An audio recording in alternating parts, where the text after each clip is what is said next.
2,600 No Kings Day events held across the country on Saturday. This is the third mass mobilization since Trump's return to the White House, and organizers say it is the largest, with nearly 7 million people joining in.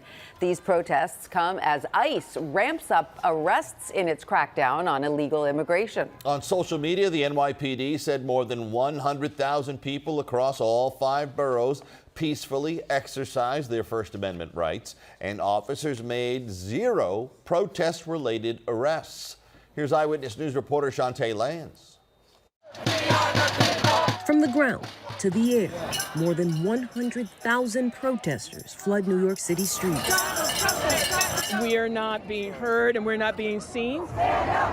Starting in Times Square, reminiscent of New Year's Eve, before heading south for the No Kings March. The move is part of a nationwide protest against President Donald Trump. We're here because he thinks he's a king. Our government is being dismantled. Their reasons are personal. I come from 3 generations of military families, and just to see the way they've been treated made me sick. I feel very sorry for the federal workers who are terribly affected by the shutdown. 2 daughters.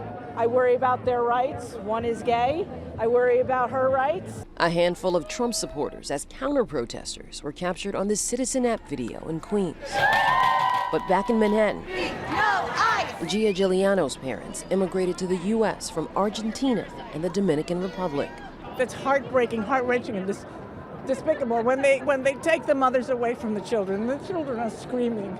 That's too much. If you're the president, you are supposed to be the president for the country.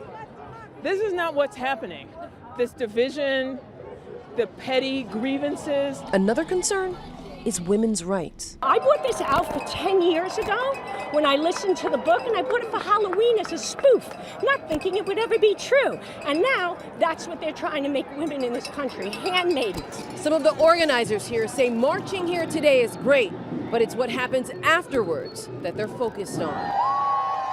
A general strike for people to withhold their labor, because working class people run this city, and if they withhold their labor and a general strike, people will actually stop and take notice. In Lower Manhattan, Chantee Lans, Channel 7, Eyewitness News. Among the other No Kings protests in our area, one in Teaneck, New Jersey. The group was spirited as they stood by the side of a busy road and shouted at cars and encouraged drivers to honk. The demonstrator signs not only said "No Kings," but also "Hands off our democracy" and "Resist fascism." Deeper in the Garden State, another demonstration in Springfield. It looked like about 200 people gathered on the side of the road to attract the attention of drivers as they passed by. Many in the group held American flags, and at least one wore a shirt that read Antifa. And new today.